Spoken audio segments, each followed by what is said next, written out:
Thank you for coming along to this webinar supported by the Institute of Swimming today. It's all about supporting people with dementia to lead more active lives. I'm Alex Roberts from the Learn to Swim team, and I'll be hosting this webinar today. And I'm joined by Steve McFadden from the Alzheimer Society and Ali Noyce from Swim England's Health and Wellbeing team. This webinar, we will be looking at the barriers people affected by dementia face in a leisure environment, perceptions and insights from people living with dementia, and some of the benefits of physical activity for those living with dementia and also their carers.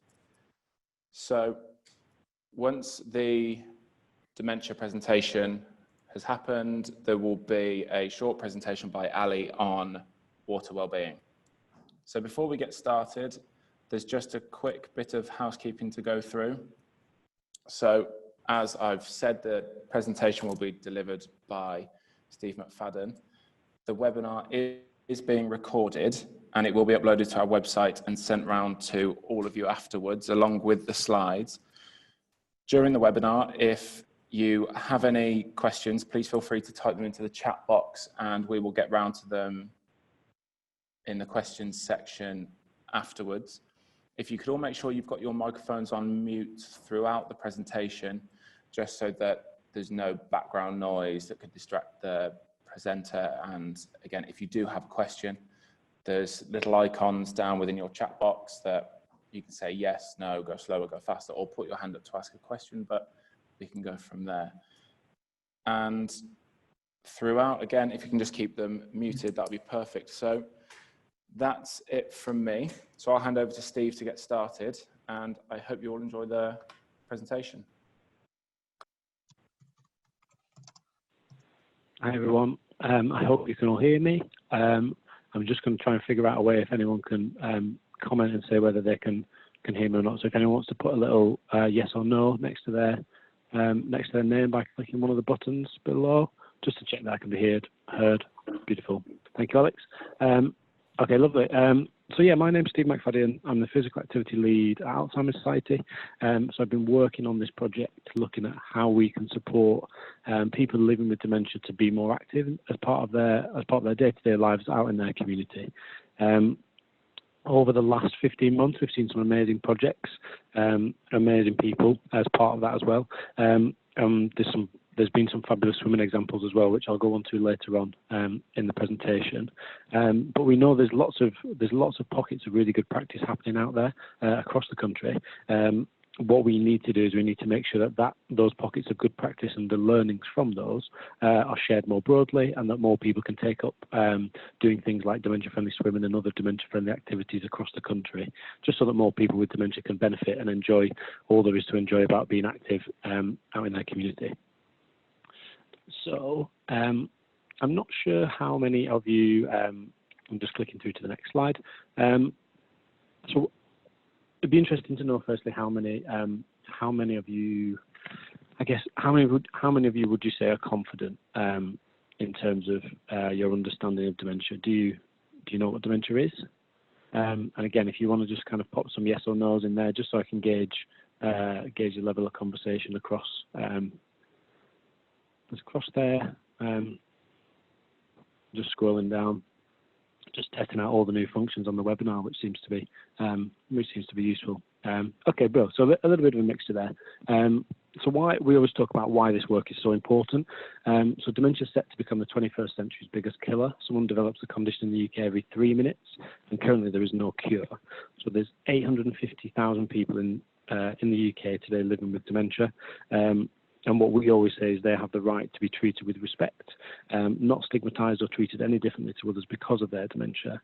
And our role at Alzheimer Society is here to support you as individuals and organisations, projects and programmes.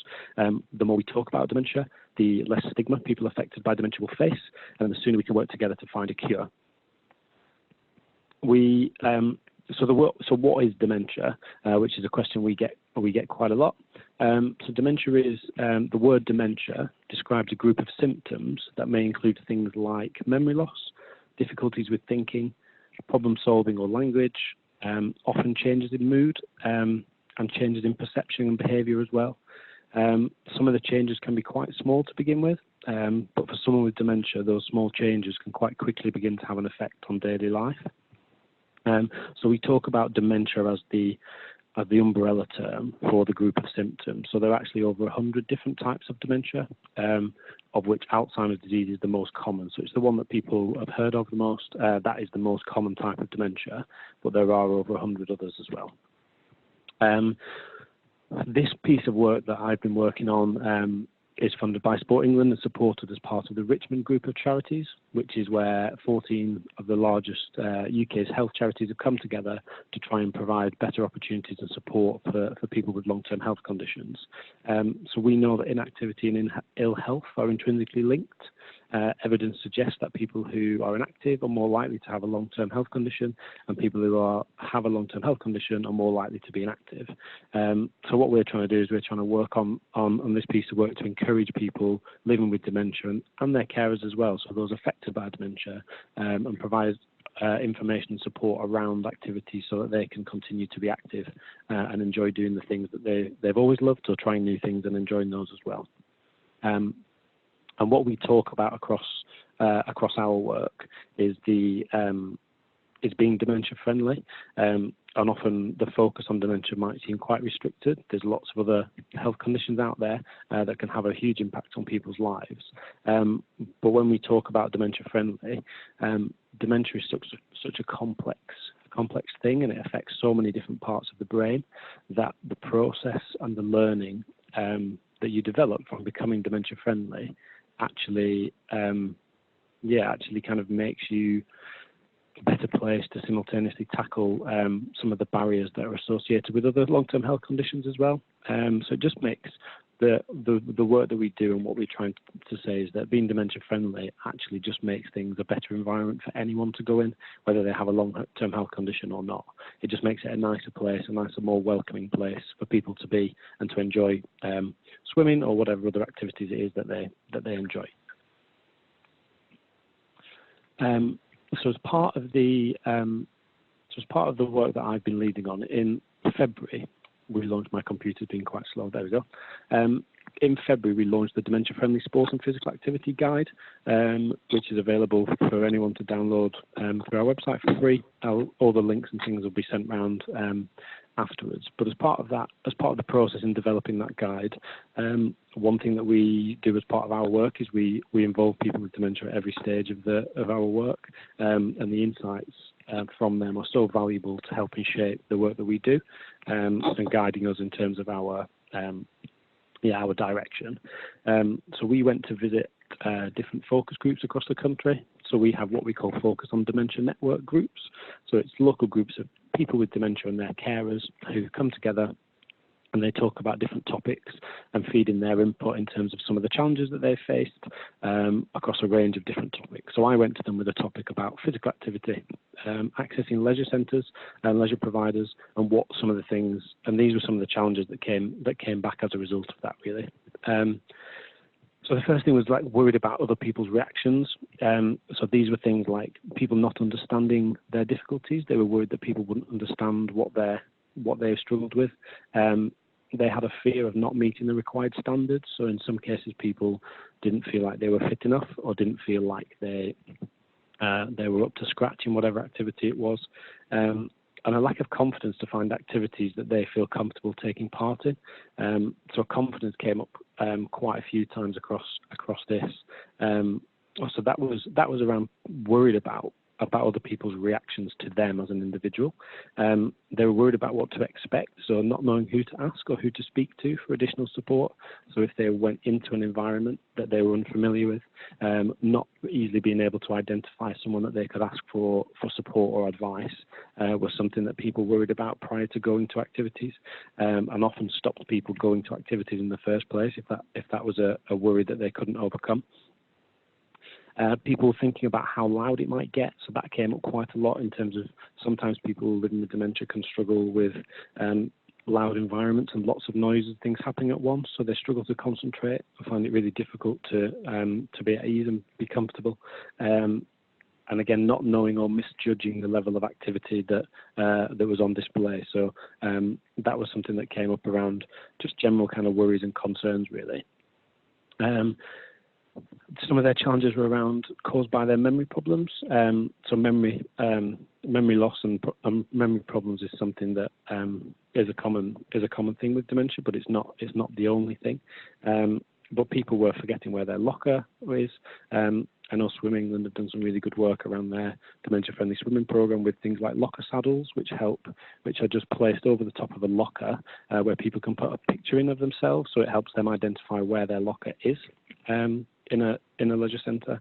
They're unsure about forgetting or how to use different bits of sports equipment, or confusing information, or being able to find the right words to describe what they need. So sometimes with dementia, we use the example of sometimes people with dementia might point to a dog and call it a horse because they can't quite find the word that they need for the dog. They know it's an animal, but they can't quite find the word, and that lots of variations of that. But some of the challenges caused by those kind of memory problems or challenges with their cognitive functions. And then problems around mobility and navigating around a site. Signage is a really big thing. Really clear, simple signage that people know where the reception is, where to go, where the change rooms are, and making these easily identifiable can be a massive thing for people, not just people with dementia, but their carers as well, in terms of an ease of, a customer journey through a site. Sometimes people have difficulty recognising places and a general fear of getting lost, which is why we say signage and things around navigation are so important, so that people with dementia can feel comfortable and relaxed in different environments. And as you'll probably be thinking, these challenges aren't they're not specific to people with dementia. They're quite general challenges around confidence and I guess anxiety and fear. And these are applicable to more than just people with dementia, and that's why, again, if we say something is dementia friendly, it's more accessible, it's more welcoming to people as a result of making changes to their environment.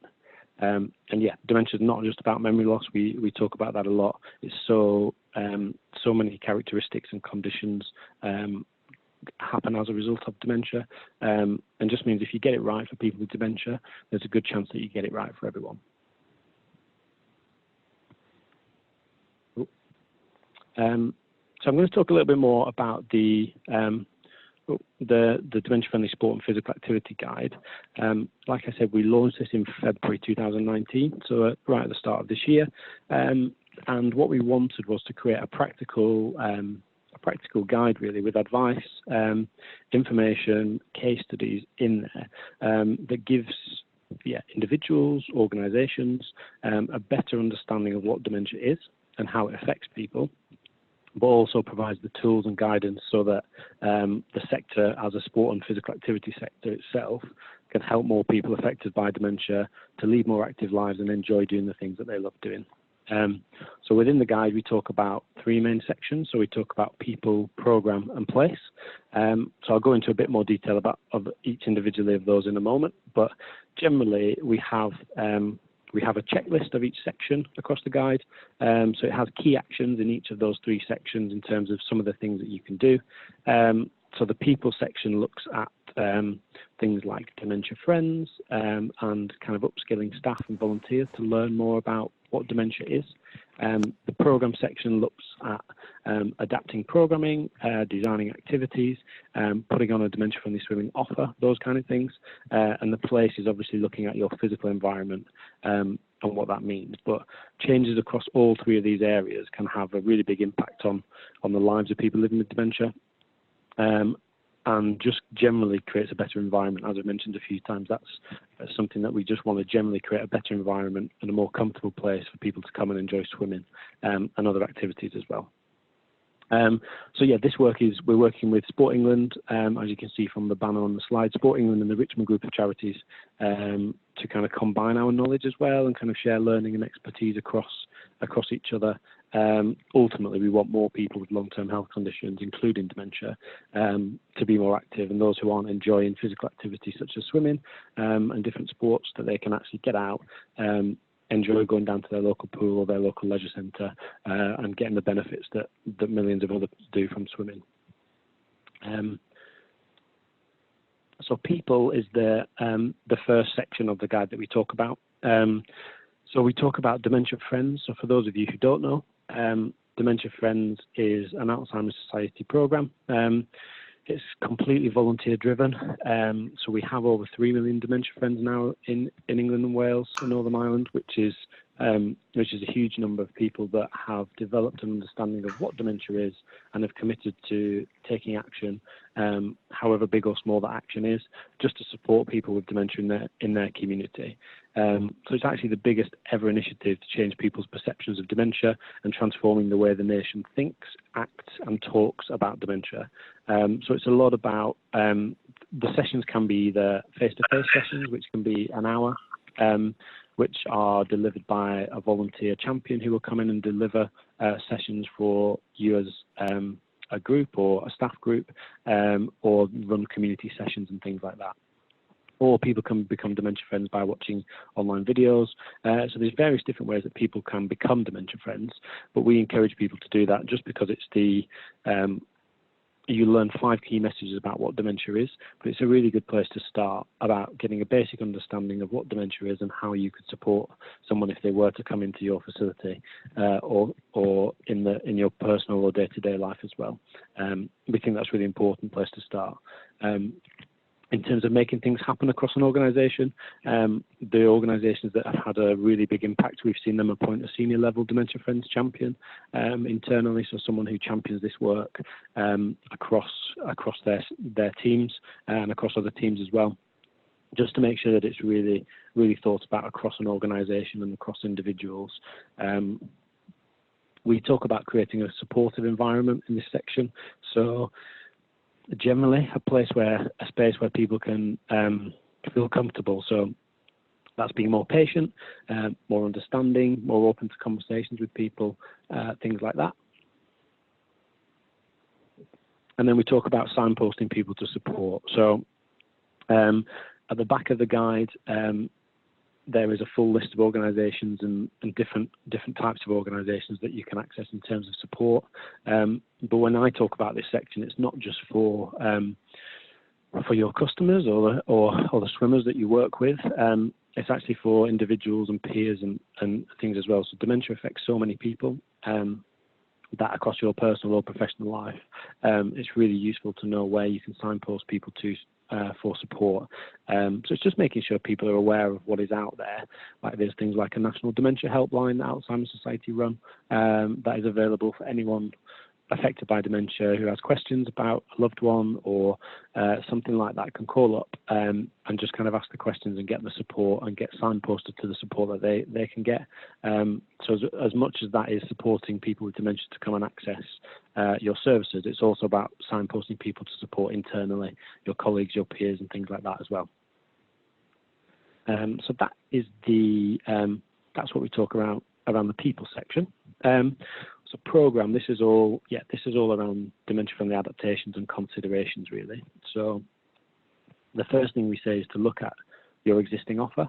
So you might already have programs, you might already have activities that take place on a regular basis at your pool or your leisure centre, and actually with some small adaptations or inviting in a local group of people with dementia, this could become a really suitable project for them. So it's looking at what you're.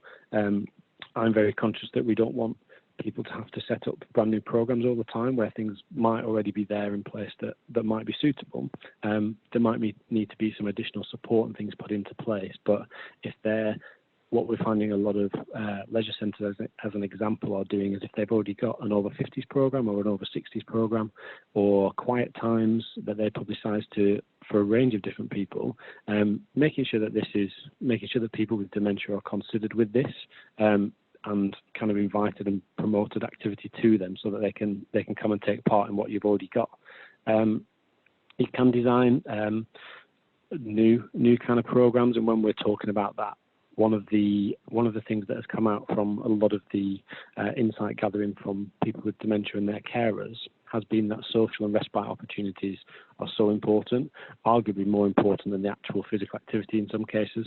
So making sure that if you're offering a dementia-friendly swimming program, maybe that dementia-friendly swimming program looks at being a 40-minute session with 20 minutes before to kind of have a chat and meet, and then 15 or 20 minutes afterwards to have teas and coffees and chat. Things like that are actually really important for people to feel connected to their community again, meet like-minded people and other people who enjoy swimming and might be facing some of the similar challenges to them.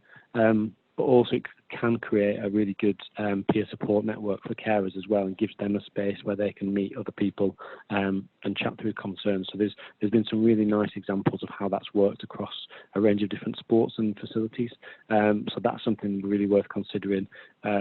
Something really as simple as putting on teas or kind of providing a space where people can buy and drink teas and coffees before and after can be a really big thing for people.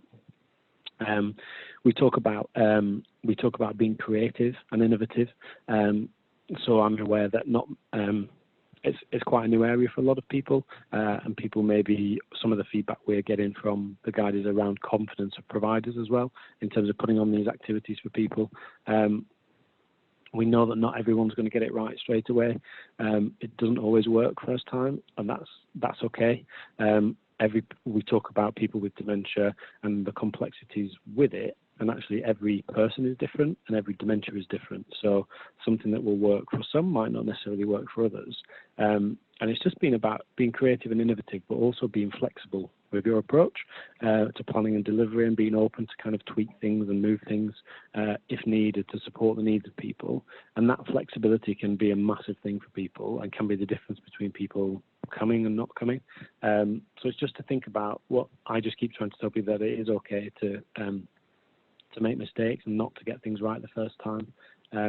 An example that I use quite a lot is from a rugby club, not specific to swimming, but a really good example of a community group that they put on a community cafe, which had different activities there, and they kind of put on the cafe for the first 5 or 6 weeks, and they had kind of 4, 5, 6 people come into the group, and they were really struggling to get people there, but they persevered with it. They tried to put on new activities and tried to reach out to different groups, all of those kind of things. And actually, as a result of all these small, tiny tweaks and changes, they've now got over 80 people that come every week to this activity group, and they offer about 10 or 12 different activities, but it gives people a choice of what they want to do and how they want to do that. So it's just really thinking about that approach to it, really, and being open and have a conversation with people and say, okay, this might not work for you, but what could we do that could help? So in some of the challenges that I kind of talked about earlier,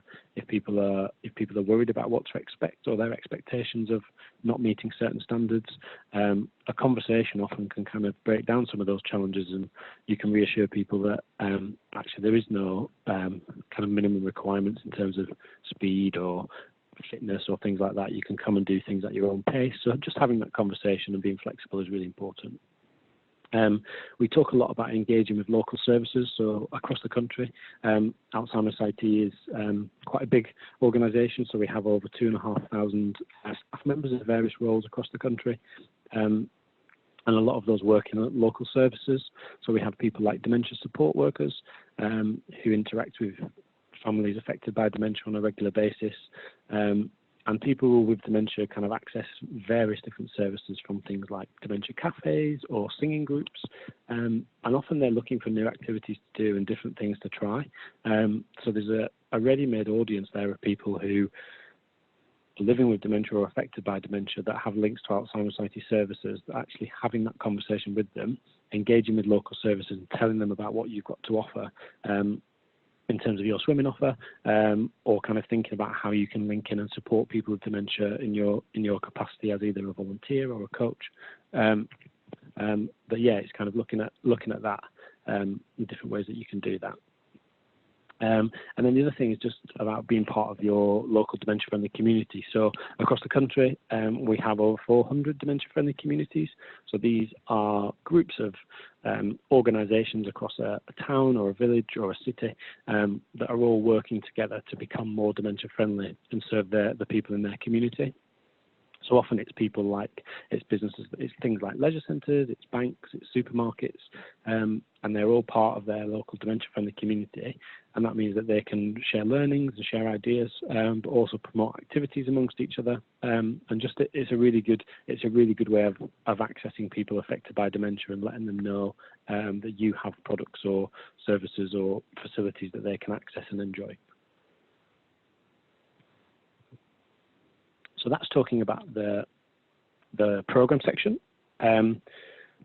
The play section we talk about, it's all about looking at your physical environment really. So at the back of the Dementia-Friendly Sport and Physical Activity Guide, there is a self-guided accessibility audit that you can look through. So that is basically at the back of the guide has different parts of different sports facilities. So it might be a reception area or changing rooms or poolside, and that kind of feeds in some of Swim England's specific dementia-friendly guidance as well. But it just makes you can have a short walk around your site and just consider certain things in terms of whether they are dementia-friendly and whether there's some really easy wins to kind of overcome some of those things that might be barriers for people. One of the things we talk about is it comes up in the Dementia Friends session. So often for people with dementia, kind of large blocks of dark colour can sometimes be perceived in their with their dementia as a whole, as a dark hole. So a large black welcome mat on arrival at a leisure centre to someone with dementia who maybe isn't able to communicate as well. That might, to someone without the understanding of what dementia is or how that might affect someone, they may just see someone not wanting to go into the leisure facility and not really understand why, but actually things like that, like not having a dark black mat or making small adaptations can really help people and do that. So I think the next point is it's being aware of those potential barriers and challenges for people with dementia, and we're not asking people to be experts at all. Dementia is such a complicated thing that there's thousands of researchers and scientists that have a really in-depth knowledge, but Dementia Friends just gives you the basic understanding in a really simplified way that gives you the tools to just kind of think about how it might affect someone, and then if you're in that position to help someone, then you can do that. So yeah, the audit looks at things like the signage and the lighting. So in terms of the signage, it's looking at making sure all signs are clear and prominent and at the right height for people in kind of good, well-lit areas. And the same with the lighting, it's kind of making sure that lighting is as consistent as possible, reducing shadows and glares and pools of light and things like that. So there's lots of different things to consider there with place, but the audit tool at the back of the guide is really good just to have a wander around and see where you think that might be a challenge for people. So I just wanted to give you a little, there's a couple of case studies we've got here in relation to swimming, which I thought would be useful to touch on, just to kind of put it into context really. So Tracy on the screen is, as you can see, a retired nurse. She's currently living with dementia. I met Tracy on the third day, I think, when I started in my role about 18 months ago. And she's been kind of a huge part of the work that we've done ever since. So again, as I said earlier, we try and work with people living with dementia to get their first-hand experience and their knowledge and input, and actually work.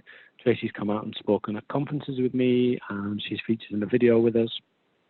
And she's basically a fantastic ambassador, but shares her challenges and her experiences with people, so that they can understand that it's not just people who are over 50 or over 60 that have dementia. It can affect younger people too. But yeah, and just putting into context some of her challenges. So we worked with Tracy to produce a video which is on our website, which we can send around the links afterwards for. So we just having a drink there. So some of the considerations that Tracy kind of told us about that she would say to leisure centres and providers. So Tracey generally goes to the gym 3 times a week. She's actually been injured. She's injured her ankle over the last 6 months, so she hasn't been able to go to the gym. But what she has been doing still is she has been swimming, which is brilliant. So she finds that even though she's not able to do her regular gym-based program, she can go and swim and do some level of activity and keep going, and it gets her out in the community. She feels like she gets a lot of benefits from being active. As we all know, there's obviously so many benefits with it, but she loves that now, and I think once her ankle is better, I think she will still continue to swim probably more than she does go to the gym, which is brilliant. But yeah, she said that really important things for her to consider were ensuring that staff understand what dementia is and the ways that they can support people. So, example, with certain different technologies, a lot of kind of leisure centres and things are modernising, and some people might need additional help with things like that, and also identifying her locker. She was aware that sometimes she would forget which one was her locker, so she'd often have to ask someone at reception to help her locate her locker, or she would leave her key with someone behind reception to get that, so that they could then help her with it. Support for people to use equipment that can require some coordination. So Tracey talked about that she really struggled with the cross trainer when she first joined the gym, in that her brain couldn't process the different movements at once. So it took her a lot of explanations from the instructor within the gym over a number of weeks, and time to kind of get used to just moving her legs first and then bringing her arms into it. But that kind of time and perseverance was really important, and now she can use that by herself, and she might need to be shown how to use it every now and again, but generally she can kind of function on that machine.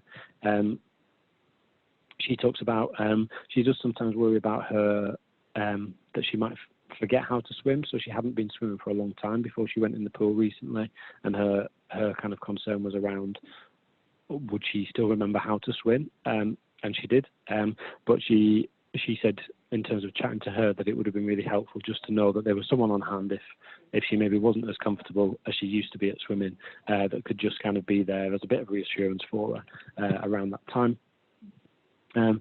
Yeah, she said for her, a big thing is around her confidence, which came up in the challenges earlier, that it takes her a while to build up her confidence with things, and actually before she started going to the gym, she just went to kind of look around the gym, didn't go the first few times. She just went to familiarise herself with the setting and with the environment, and that can be the case across different projects that we've seen, that sometimes hosting a cafe group or something within your facility or your site can be really important to just make people feel comfortable in that environment, and then introducing the swimming or the other activities around that as well.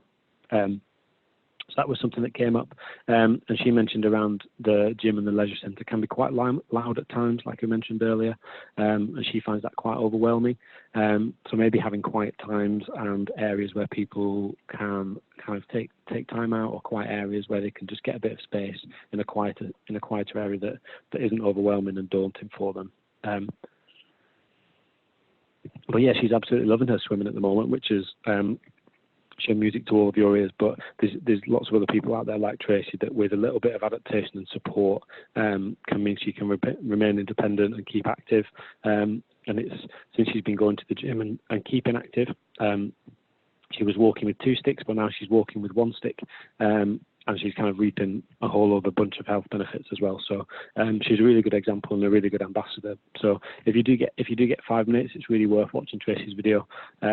She's a really good speaker, and actually she was on the Sport and Recreation podcast just this month, talking about all of her challenges and how she reaps the benefits. So if you get a chance to listen to that as well, it's worth listening to. I just wanted to touch on some information that you might have already seen. So Swim England's work around dementia-friendly swimming. So a lot of the work and the information that they produced went into the dementia-friendly sport and physical activity guide. So there is a case study in there which I'll go into in a moment. But yeah, there's information here on the dementia-friendly swimming hub, where there's resources and fact sheets and things, just so you can find a little bit more specific detail on swimming and dementia. So I thought that was just useful to flag. But there's There's a case study on this page as well, which talks about a lady called Alice, who's 88 years old and living with dementia. So she learned to swim at quite a young age and enjoyed swimming in her spare time until when she was a teenager. She now lives in a residential care home, and she has kind of challenges that often people do with dementia, with things like her speech. She kind of struggles with mobility and challenges with walking. She can get around a little bit, but she had a conversation with a dementia-friendly swimming, with an activities coordinator in the care home, and encouraged us to take part in dementia-friendly swimming sessions. So she went to the sessions once a week with other residents of the care home, and she's been reaping the benefits of the sessions. She says she considers herself to be more active. Her water confidence has grown. She feels a lot better since she started going to the pool again. And she actually enjoys getting out of the care home, socialising with other people. I just think it's a really nice case study to show that people who have swum when they're younger might still be in a care home, but with the right support and the kind of right information around what they're doing, they can still really benefit from it. And for me, the main thing about this is that she was encouraged to take part by our activities coordinator, and without that nudge and that encouragement from that individual, Alice wouldn't be benefiting from swimming, and she wouldn't be seeing all the benefits around it. So it's really important that we always say that everyone has a role to play in supporting people, and that can be becoming a dementia friend and finding out more information so that you're more equipped in your knowledge to support someone. But it can be something as simple as encouraging people to go and try swimming, or try activities, or visit a leisure centre and have a look around. Those kind of things can be really important, just to give people a nudge in the right direction. The case study that we use in the Support and Physical Activity Guide is from the Brita Leisure Centre. So they became Dementia Friends across their leisure facility up in Derby. They created, with Swimming England's guidance, dementia-friendly swimming programme, and then they linked with dementia-friendly communities officers up in the area, and kind of worked with local services and people affected by dementia up there to kind of connect existing Alzheimer's Society services and what their offer was. So yeah, some of the adaptations and things that they come off with were things like in-pool guidance for participants who needed it, improving the selection of swim aids on offer in the pool. So it was, just a range of things that suited a range of different people's needs. They kind of updated signs in the changing village, and often they can be things like, they don't have to, we know that a lot of facilities don't have a huge amount of funding available, and if there's not an upgrade or a facility development happening at the moment, it's kind of considering that for the next stage. But if there is a specific session that happens at 2 p.m. on a Tuesday, for example, are there laminated signs that can just be put out to help people navigate their way around the changing village around that session, so that people can have a little bit of additional information to make sure they're comfortable. They introduced things like the locker location finders to help people get back to their locker and identify which one was theirs. Like I mentioned, they got carers to meet during the sessions and provide support. Some examples of sessions have had, I think there was one up in Sheffield where an individual with dementia went to a mixed activities group. So they went to a multi-activity session. And off the back of that, the carer went swimming whilst they went to that activity, and the carer lost a huge amount of weight and has reaped, again, the health benefits that come alongside swimming. So it's a massively important thing for the carer and the individual to be active. Social activity is a huge part of it, and practical things like providing wider lanes for people who lack the confidence, and making sure that those lanes are potentially near the side of a pool, so that there is somewhere for someone to hold on to if they need to. And that kind of has helped them kind of gain their Quest assessment as part of their leisure facility. A really good kind of practical example of how someone has worked with the information and the resources that they have, link that to Alzheimer's Society services and people with dementia in that area, and really kind of figured that out with Swimming England's resources to pull something together that worked. It means that people with dementia and their carers can really enjoy getting in the pool and having a swim. So I think that was most of the information from me on that. Yeah, the information there about the Swimming England website is there. So it's swimming.org/dementia-friendly. Our website, alzheimers.org.uk/sport, where you can go and download the guide for free. So that is there for anyone. And if anyone wants to request physical copies of that, then they can as well. So they can either email Programme Partnerships, which is on there, or send an email through to our publications team, who can sort that out as well. But yeah, I think the closing thing for me is that obviously there's lots of opportunities for people to do different things, but I would just say that the one thing that I've learned since being in this role in particular is that don't underestimate the impact that you as an individual can have, whether that's you as a coach or a volunteer or someone within a club or as part of a local authority. Every kind of action can have a massive impact, and if you do something that means that someone with dementia can come and access and go swimming once a week, that can sometimes be the only activity that they take part in a whole week, and they can revolve their week around it. So it's really important just to not think that it's just you, that you can't do anything. Actually, there is a big role for everyone to play in making sure that people have the right support and just can keep enjoying things that they want to do. So yeah, I'd go think about becoming a dementia friend, download the guide and watch the videos. We've got Tracys video and a couple of other videos on our website as well. So that'd be worth having a look at. And I think my next slide is just if there's any questions. So I haven't been monitoring the questions box, but I think Alex has been doing that. Is that right?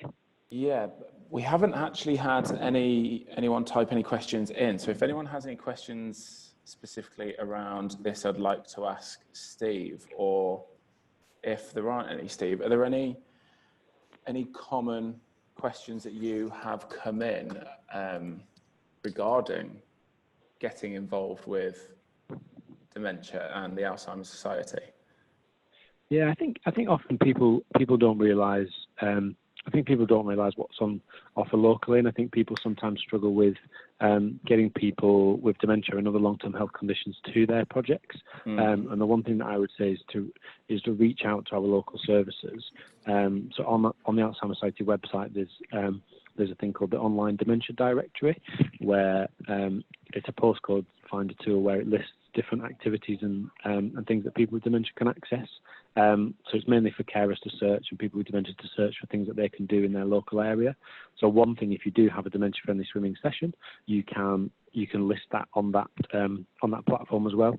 But you can also search by wherever you are, look at what activities are around you, whether that's cafes or support groups, and just kind of drop them a note and say, we've got this activity, would your group be interested? Those kind of things, and just making those connections, because that's where we've seen the best impact from the projects. It's linking our local services with kind of sport and physical activity offers, and just putting the two together and just finding something that works for everyone in your area.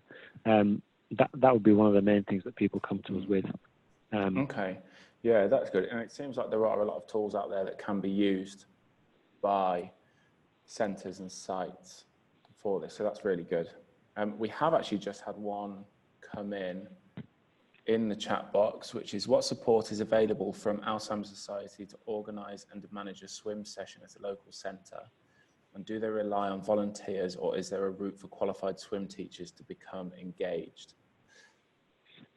In terms of that, it would depend locally. So our local services all operate on a different level, but there are definitely opportunities locally to engage with that, but it would depend on your local area. So I would suggest kind of doing that online directory search for your postcode and seeing what's around, maybe contacting a local staff member.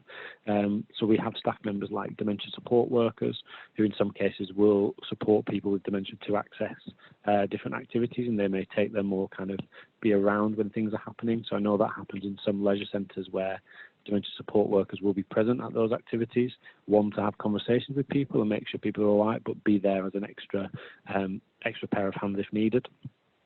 We also have a volunteer program called Side by Side, which kind of matches members of the public with people with dementia based on their interests. So often, if there's people that want to help, they could be matched with someone with dementia in their community. And if swimming is an activity that they want to do, they can kind of support them to come and do that, and again be around to kind of help. But yeah, our local services will be best placed, I think, to kind of help make those links and figure out what is available locally. It won't be the case in all places, depending on capacity, but they will, if it's something that is enabling people with dementia to get out and be part of their community. Like I said, those dementia-friendly communities as well are volunteer-driven, and often they'll be led by volunteers who give a lot of time to support people in the community, and it might be something that they can support with on a regular basis as well. So I would definitely make those links locally and see what the best opportunities for you are. Okay, great. There's another one that's come in that is, have you piloted anything with regards to Alzheimer's and open water swimming, and by the looks of it, and or another aquatic activity? So we haven't. The first piece of work that we did over the first 15 months was looking at leisure centres, sports clubs, and gyms. So that has predominantly focused on leisure centres and areas around it. Our next piece of work is moving more into outdoor spaces. So that is something potentially we could look at. I haven't heard of any examples come up. But that's not to say that we've had examples of dementia-friendly rock climbing examples, all sorts of things that you could imagine. So there's no reason why not. There's a lot of kind of aqua aerobic type things that happen, or examples of where people have used kind of pools with adjustable floors to kind of make it a bit more inclusive for people with dementia in some cases. So there's definitely things there that we could do, but not that I'm aware of that's happened as of yet. But if anyone has any ideas, then feel free to send them over. They might be able to fit into our next phase of work. Or if there's any really good examples, then do share them, because we've got some really good networks and communication channels through all of our staff members, and millions of dementia friends across the country. So if you've got really good examples, then please do send them to us, because we can help you share those case studies. Brilliant. I think one more's just come in. When you say outdoor spaces, Steve, are you meaning walking or green gyms as such? It is a very broad area, but it covers a lot of things. So it covers things like walking in National Trust sites. It's things like using those kind of spaces in green gyms and in parks and things, but also things like cycling, golf. Outdoor swimming hasn't come up on our agenda as of yet, but there's no reason why it couldn't. And we're just in the early stages of planning the next kind of 3 years of activity and what that looks like. So outdoor spaces is a very broad term for us at the moment, but any examples within that, we are looking at that over the next 3 years, just to try and ensure that there are a variety of ways that people can be active, not just in your traditional sports settings. I think that's what we're trying to show with this next piece of work. So it's open to, trying to make it as open as possible to everyone and anyone, really. Yeah, and I think with this piece of work, we're finding that not everyone wants to go to a leisure centre, or not everyone wants to go to a gym, and it's just giving people the options of all the different activities that they can do. And it might be that people really enjoy swimming, but they find the leisure environment really noisy or crowded. So actually, open water swimming with the right support might be a really good alternative for them if there is something locally available for them. Okay, yeah, that's really, really good. Another one has come in which say, have we got any examples of links to exercise referral schemes specific to dementia?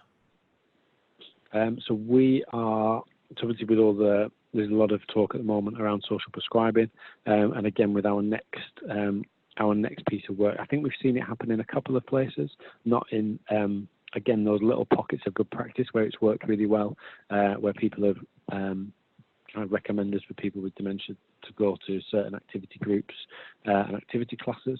I think one of the examples from Tracey's example being one in her area, she was referred by a GP onto like a physiotherapy strength program, which took her into a leisure centre, which then kind of supported her with physical activity, and then she's kind of built and developed on that from there. So we see little examples of it. Again, this next piece of work is more looking at how we can influence at a policy level as well, in terms of making those things and getting different offers out to people with dementia through GP networks and various different things like that. Okay, great. I think that's all the questions that have come in so far, unless anyone has any other questions they'd like to ask Steve before we move on. If you do, just simply put them into the chat box now. There we are. I was involved in the dementia-friendly swimming program in County Durham, and although self-referrals were strong, the engagement from health professionals was poor. Do you have any guidance on this from any other areas? Yeah, I think that's something that comes, and again, it depends on the area. It's really tricky, and I think one thing that we're finding is that there's barriers at different stages, and we're at a national level trying to influence GPs, physiotherapists, occupational therapists, and help them kind of link into the work that we're doing. We do have good networks through Chartered Society of Physiotherapy and kind of Royal Society of Occupational Therapists, things like that. So we're trying to do that from our side, but we also have kind of regional kind of policy teams as well that are trying to work on a regional and local level with like Local Public Health England and NHS England, people like that. But yeah, we do know there are gaps. It's not something that we've managed to overcome in every area yet, but it's something we'll keep plugging away at, because we know that those barriers do pop up. So that doesn't really answer your question, but we are aware of it, and we are working on it to try and make sure that it isn't a barrier for people. Okay, great. So I think that is it from everyone. So shall we hand over to Ali Noyce from the Health and Wellbeing team, who will take us through a short presentation on water wellbeing. Do you want me to do the slides still, Alex? Yeah, sure, if you don't mind. Yeah, I can do. Yeah, I'll do the slides. Thank you, Steve. If you could just move on to the first slide, that'd be fabulous. Thank you. So good afternoon, everyone. My name's Ali Noyce. I'm a Health and Wellbeing Manager at Swim England. And actually, just to add on to a question that just come in around the value of swimming. And I say the value of swimming because there was hot off the press. Swim England have commissioned a report and a investigation, and it's the most far-reaching investigation by any national governing body around the benefits and savings that can be achieved through someone getting in the water. And whilst we talk about swimming, what we also try and talk about is aquatic activity. So for some individuals with long-term health conditions, including dementia, the idea of actually swimming conjures up going to a pool and just seeing people going up and down in lanes swimming, and we all know there's a lot more going on in the water than that. So we try and talk about aquatic activity. But the Value of Swimming report was literally launched yesterday, so hopefully we'll be able to send the link out when we send you details of the recording of this webinar. But the fact is, by swimming, the health savings on an annual basis are £139 million for dementia patients alone, which is a significant amount of money, reflects the number of people living with dementia in the country at the moment. And that was presented to Parliament yesterday. So in terms of the question around what's happening around it, with the momentum of the Value of Swimming report, one would only hope and hopefully guarantee that there'll be additional focus on how we can achieve more participation from those people living with dementia getting into the water. But I will just then go straight on to our water wellbeing model. And Steve mentioned there about the dementia-friendly swimming project, the work that the Alzheimer Society do around physical activity. And as a result of the dementia-friendly swimming project, we have feedbacks from sites to say that, you know, that's great and it was successful, and it was great to hear somebody there on the chat that is already part of that project. But the feedback is actually, can we just look at those living with the other multiple types of long-term health conditions, whether they be physical or mental? And as Steve quite rightly says, if we can make a leisure centre and a pool and the experience that that user has dementia-friendly, we pretty much can accommodate most other long-term health conditions. So the water wellbeing model was created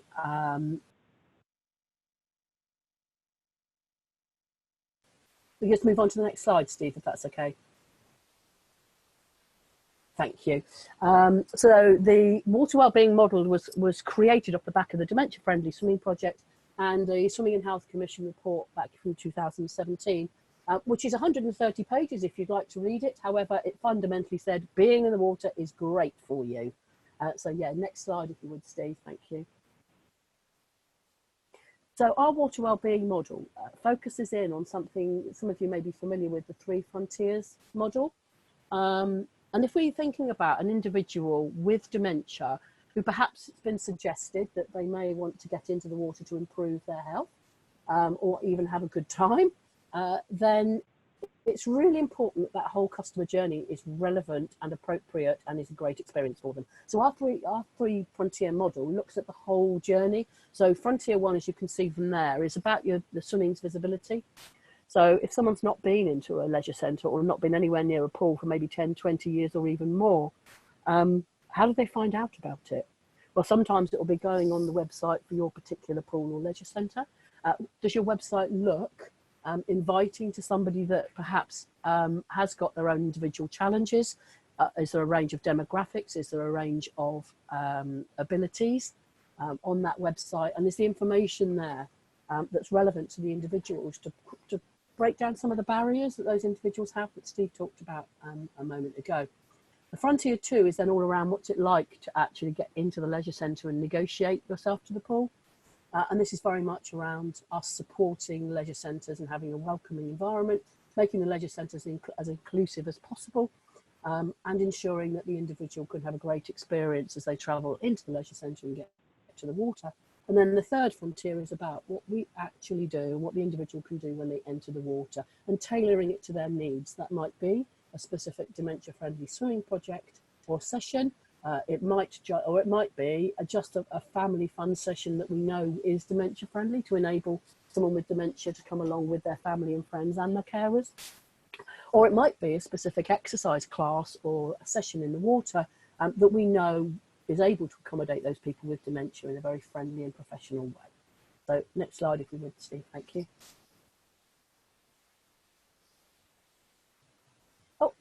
So this is just a one-pager, and I'll just talk you through what the Water Wellbeing Programme is all about. So it's managed by the Health and Wellbeing team at Swim England, and the start is really for us to come out, meet with you guys at your centre, and just to look at where you are at the moment, because everywhere I go with the sites I go to, there's some fantastic things happening, whether it's around dementia or other long-term health conditions, some super stuff happening, and actually we do need to shout about that and share that with information with everybody. But we look at what's happening there, what gaps you've got, maybe something that you want to move into that you're struggling to get the message out, and we'll create an action plan with you. We're fortunate at Swim England because we have created numerous relationships with other organisations, and one of our strongest ones is with the Alzheimer Society. So we will come out and just review what's happening now and how we can help. We'll also support your teams and your workforce with some customer inclusion training. Currently that's delivered face-to-face, but from the end of November there is an online option which we've done in partnership with Activity Alliance, which is an hour to an hour and a quarter of online inclusion training, and that's really aimed at the people that interact with potential users coming into the leisure centre. So that's for the people that work in the cafe, people on reception, the lifeguards, the swim teachers, just helping them understand the challenges that people face and how we can break down the barriers and make those small adjustments that Steve mentioned earlier, like removing a black mat, helping the user try and find their locker and return to their locker, and helping them negotiate the building with the right signage to enable them to get to the pool, and also more importantly to be able to comfortably exit and make their way home. So we've got the training on offer for that. We'll also do, and as Steve mentioned earlier there, the environmental audit or checklist that we call, we do with your site. So we'll come out and we'll walk around your leisure centre and pool and offer some hints and tips and give you basically an action plan that will help you make your leisure centre more inclusive. Not about spending a huge amount of money. As Steve again said earlier, it might just be that we have to make some small adjustments until the next rework of the branding or the rework of the signage. But just to be aware of what challenges your pool has got is a massive first step for your staff to be aware of that. Within the Water Wellbeing module, then we've got 4 different areas, and I'll just cover those off. And again, if someone decides to work with us on the Water Wellbeing programme, and we're currently recruiting for more sites, you can choose one or more of any of these elements. So the first one on the left-hand side is a pool pod. For those of you who have not seen the pool pod, it's an electronic lift that enables those people with or without a wheelchair, with any mobility issues, or literally people that would struggle to get into the water with a normal steps, or perhaps a lift or a hoist of the more traditional method. This is not just about the disabled patients, those with long-term health conditions, even heavily pregnant women, parents and carers with very young children who struggle to get down the steps. The pool pod is a fantastic piece of kit. So that's one of the elements. The next piece, and this is an interesting one, somebody mentioned it earlier on, around exercise referral. So in most leisure centres, we have a GP referral programme where we've got level 3 GP referral instructors working really hard and offering some fantastic options for their patients coming in. But predominantly that will be on dry side, so whether that be in the gym, Pilates, yoga, etc. We offer a 2-day course through the Institute of Swimming, which is called Aquatic Activity for Health. And what it does is it takes the physiology knowledge and experience of those GP referral instructors and adds in to their portfolio the benefit of the aquatic activity. So that will enable them at the end of the course to be able to produce specific exercises for individuals using the water and the benefits of what comes with being in the water. And as part of that, they can either create their own group exercises and group sessions, or maybe a bespoke session for that particular individual to do at their leisure on flexible swim time. The third element, and this again came up with Steve's case study, where someone that has a long-term health condition actually could do with some support around learning to swim. So we provide additional support to swim teachers, which is either CPDs, online training, additional guidance and sessions on specific health conditions, and for swim teachers that are covering normal classes for children and adults, what we provide is laminated cards which give some hints and tips around specific health conditions, just to help them understand what adjustments they need to make and what's the effect on that individual. So plenty of support around that.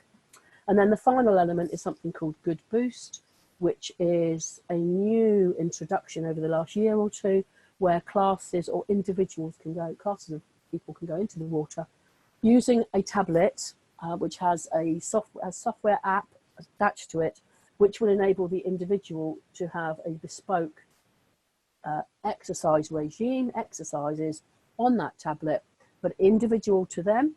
They feed in responses at the end of each exercise, which overnight with artificial intelligence will then tweak those exercises to make it more stretching or easier for the individual according to their health condition they keyed in or how they felt on the day. So those are the 4 different elements that we run.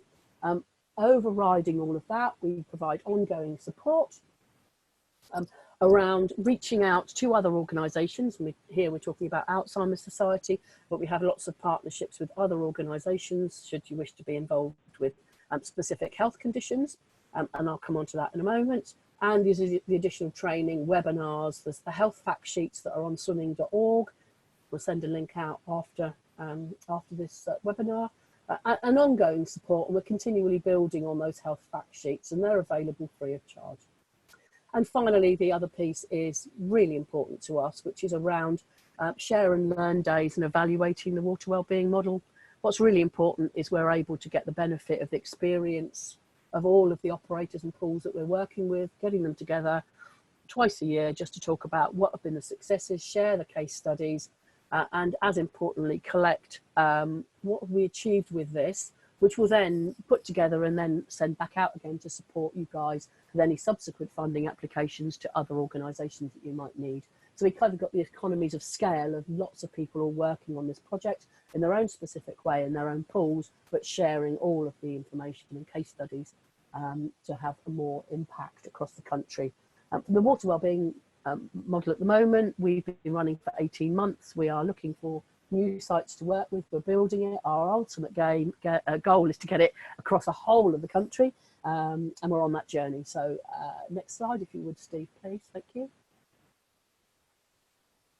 Thank you. So just a quick couple of pictures here, because I know Good Boost sounds a little bit complicated, but as you can see there's a group of individuals, all who are doing their own specific exercises with their tablets, but are interacting as a group and have an instructor with them that will guide them through the tablet if they struggle with any of the challenges, and also engage. And it's more of a social gathering as well, and generally these type of sessions they'll meet in the cafe for a cup of tea and a piece of cake either before or after they go in the water. Next slide please, Steve. Thank you. And these are the individuals, as you can see, Alzheimer Society is on there, but these are the other organisations we're actively working with at the moment to support members of those particular organisations into the water for some activity. As you can imagine, lots of leisure centres and pools will already have some of these relationships. But members of these organisations aren't necessarily the ones that are walking through the doors of the leisure centre on a regular basis. So it's about reaching out and attracting those individuals in for a great experience. And the next slide, thank you. And just going back to the GP referral. So this is very simple terms what happens with our pathway on aquatic activity for health. So we get the patient being referred in by a health professional, or sometimes even a special, just a self-referral. We will do the initial consultation, or someone from the leisure centre does the initial consultation. And sometimes it's dry side that is absolutely right for that individual, but sometimes it needs to be in the water because of the risk of falls, because the benefits of the water for some people with certain health conditions. And then we look at what activity they're then going to do in the water. Are they just going to come in and have a swim in a specific session, or just a general family swim? Are we going to go through the exercise referral and have your own specific sessions, specific exercise classes, or maybe the Good Boost route with the tablets?